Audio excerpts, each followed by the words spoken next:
आज हिमालय जागेगा, क्रूर कुलाड़ा भागे, कुछ नारे थे। लेकिन सबसे मशहूर जो नारा दुनिया के बीच गया वो था, क्या है जंगल के ख़ैर, मिट्टी पानी और बयार, मिट्टी पानी और बयार, जिंदा तो नहीं जाए। तो एक तरह से टिप्पू का एक नया दर्शन आ गया। फिर इसी सुंदरलाल बोगड़ा जी ने इसको देश दुनिया में फैलाने का काम किया। तो ये इसी घाटी की देन है, ये हेवल घाटी है।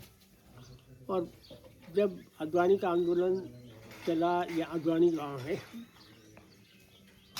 तो उसके बाद फिर 4-5 जगह बुढ़ियारगढ़ में लास्ट चला आंदोलन।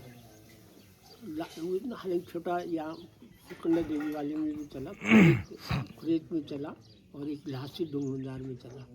लेकिन सबसे निर्णायक बुढ़ियारगढ़ का नाम सुना होगा।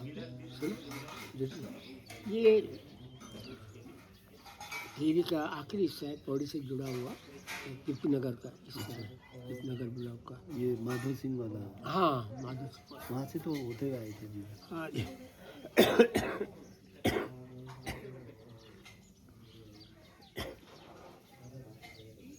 तो बुढ़ियारगढ़ में सुंदरलाल बोगड़ा ने उन्होंने वो भी लंबी कहानी है, लंबी कहानी पे जाएंगे हम तो। आप क्या क्या बीज बताओ। हाँ नहीं, आपका जो शुरुआती जो भूमिका रही वो चिपको आंदोलन के दौरान उसको एक नई परिभाषा देने में, हाँ और उसका जो दर्शन था उसको बदलने में रहा। हाँ, और काफ़ी हद तक आप उसमें समझ भी रहे। आप नहीं, मैं अकेला नहीं हूँ, हमारी हाँ, जो टीम आपने टीम बताया, है टीम। पूरी। तो फिर उसके बाद आपको ये जो इसको बचाने का जो ख्याल, बीजों को बचाने हाँ, का, हाँ, ये कहाँ उसी से? पे मैं आ रहा हूँ। तो वहाँ बुढ़ियारगढ़ में भी मतलब हम लोग, मैं और कुंवर प्रसून, क्योंकि वो हमसे बहुत दूर है बुढ़ियारगढ़, कीर्तिनगर है उसका भी और आगे 20 किलोमीटर। तो वहाँ लंबा आंदोलन चला। सुंदरलाल बोगड़ा जी ने दिसंबर के महीने 25 दिसंबर 1978 को मतलब उसकी वो शुरू की, और वो चले गए। 2 लोग हम फंस गए वहाँ कुंवर प्रसून में। लेकिन जब वो आए फिर 9 मतलब वो 25 दिसंबर 26 को दिसंबर को निकले, तो 8-9 जनवरी को 8 जनवरी को आए। फिर उन्होंने वहाँ पर सीधे उपवास, जब कटान शुरू हो गया, क्योंकि हम लोग को निरंतर रोक रहे थे, लेकिन मजदूर रात को काट देते थे। तो सुंदरलाल बोगड़ा ने 18 दिन का उपवास। तो नहीं चाहिए ना, ना ठीक, पुदीना डाला, बढ़िया, पुदीना तो और अच्छा लग रहा है। हाँ, पुदीना डाला और 6 दिन का उपवास फिर उन्होंने दे दिया। नहीं, उनसे मिलने का मुझे तो सौभाग्य मिला था, एक बार नैनीताल में मिला था मैं। हाँ जी। तो हरिद्वार के पीसी जोशी जी थे, उन्होंने एक वर्कशॉप कराई थी। हाँ, तो उसमें उनकी मिसेज भी आई थी और वो भी आए थे दोनों। हाँ जी। उस समय तो उनसे मिलने का हुआ था, उनको सुनने का भी सौभाग्य मिला था। लेकिन ये आपका जो, जिसकी वजह से आप अभी लोगों की देश में जी पता है जिनका, उसके बारे में आप बताइए कि किस अब जब जंगलों का कटान बंद हो गया, तो उसके बाद फिर हम लोगों ने हेवल घाटी में एक और आंदोलन चलाया। माइनिंग होती थी यहाँ, लाइमस्टोन माइनिंग के खिलाफ यहाँ चलाया, देहरादून में चलाया।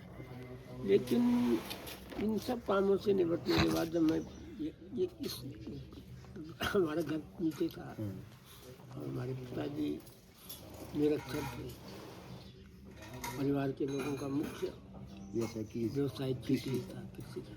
और इतना बढ़िया था खेती का कि मेरे पिताजी कभी उन्होंने मजदूरी नहीं की, मजदूरी भी नहीं की जिंदगी भर। 90 साल की उम्र तक स्वस्थ रहे हैं। उनके दांत बहुत बढ़िया रहे हैं। बुखला बुखा देते थे, बुखल तो जानते ना।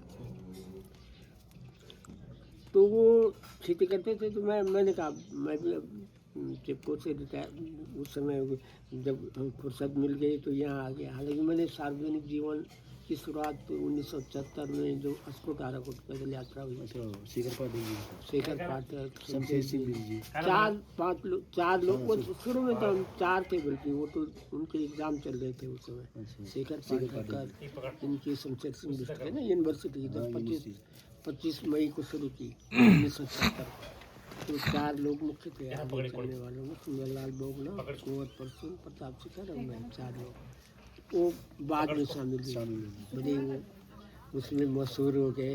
हाँ नहीं अभी बीच में भी उन्होंने इनवाइट किया था तो हमारे वहाँ से कुछ हाँ, वो हर साल 10 साल हाँ, बाद वो करते हैं ना। हैं। हाँ जी, एक हिमालय क्षेत्र में जो परिवर्तन हुए हैं उनको समझने का एक बहुत बढ़िया जरिया लगता है हाँ कि 10 सालों में किस तरह हाँ, से जो 2024 में भी किया। हाँ, अभी किया था अभी जी जी। उसका एक आर्टिकल भी आया था।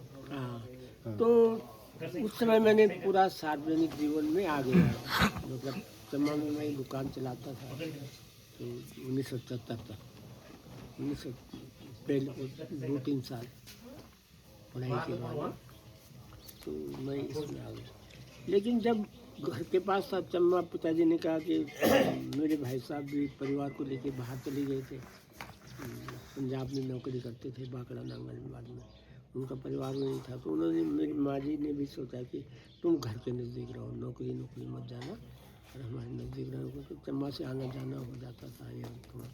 तो 74 में मैंने दुकान छोड़ दी। तो जब सार्वजनिक जीवन में आ गया तो तब खेती करनी थी पिताजी के साथ फिर 80 के बाद। तो जब खेती करने लगा तो उस समय फ्री में जो दिया जाता था पैकेट, जो हरित क्रांति का दौर था, यहाँ हमारे यहाँ पंतनगर परिसर आ गया था, जीबी पंत का परिसर था। तो उसमें कृषि विभाग और देते थे पैकेट बना के फ्री में, बीज, प्रमोशन धान का, गेहूँ का, इस तरह का देते थे। तो मैंने भी लगाया, लेकिन मेरे दिमाग में तो और भी कुछ चल रहा था। जब खाद मिली तो बम्पर हो रहा था, तो ये ख्याल आया, मैंने कहा पहले साल तो मैंने आजमाया तो जहाँ कम होता था वहाँ 1.5 गुना 2 गुना हो रहा है। तो कारण क्या है इसका? मुझे खाद के कारण हो रहा है। मैंने कहा रासायनिक खाद नहीं डालेंगे, अब बीज वही लगाया। तो बीज वही लगाया तो फिर वो 1 साल 2 साल उत्पादन ही नहीं हुआ। तब एक ख्याल आया, ये रासायनिक खाद हमारी खेती को नशेबाज बना रही, और ये अनुभव भी आया। तब मेरे दिमाग में ये बात भी आया, बचपन में मेरा ननिहाल जी चंबा के पास है, छोटा गांव में। तो मेरी माँ उसमें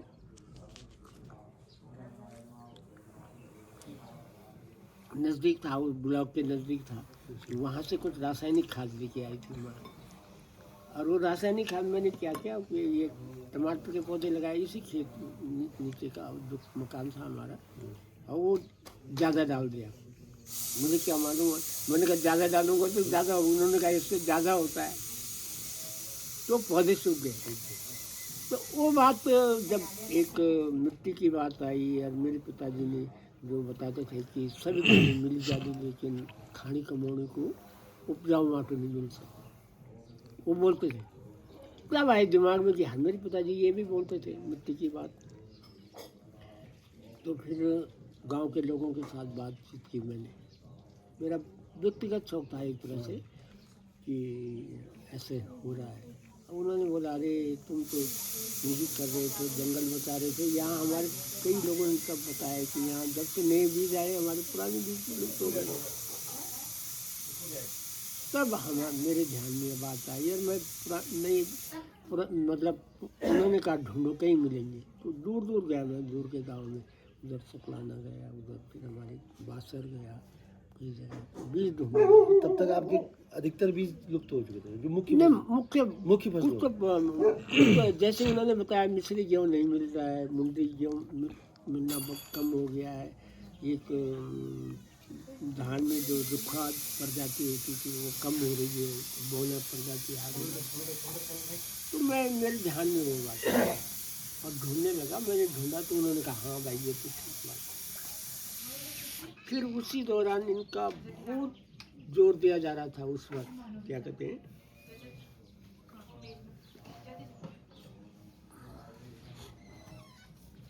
सोयाबीन मैं रुमाल पे याद देता हूँ। सोयाबीन पर सारे कृषि विभाग के लोग और ये जीवित पंत एग्रीकल्चर वो सोयाबीन बांट रहे थे।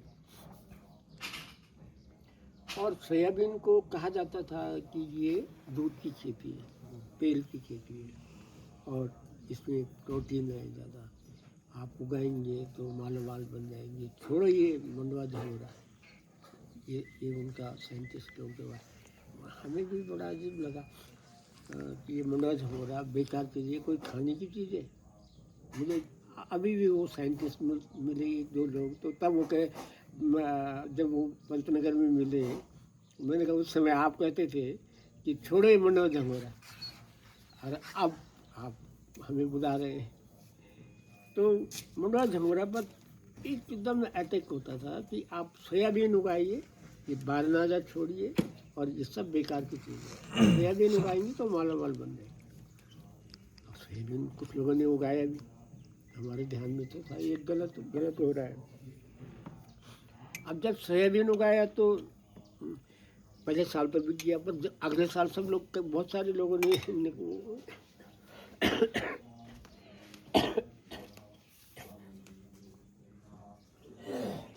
तो ये भट की जो दाल है ये हमारी पारंपरिक उसमें थी या सोयाबीन के थ्रू ये हमारी? नहीं, भट की तो पहले से थी, भट तो लेकिन वो उसका जो वैज्ञानिक लोग कहते हैं वो लगभग एक ही गुण के नहीं, इसमें प्रोटीन का गुण ज़्यादा है। ज़्यादा है। हाँ, तो इसमें ये हमारा पारंपरिक रहा है। हाँ, ये पारंपरिक जो काला भट्ट है मेरे पास तो उसकी बल्कि 6 प्रजाति हो गई। भट्ट की जो प्रजाति दी है मैंने 6 है। एक हिमाचल से भी हरा भट्ट में लेके आया पिछले। और क्या आप देखना चाहेंगे तो हाँ, अभी यार बिपिन वो निकाल दे जरा, ब्याल वही पेटी निकाल दे, पेटी बस वो ना ब्याल कल आए थे वो असल में। अच्छा, के रानी चौरी वाली। अच्छा, रानी चौरी। ये बीच सिंह गढ़वाली में।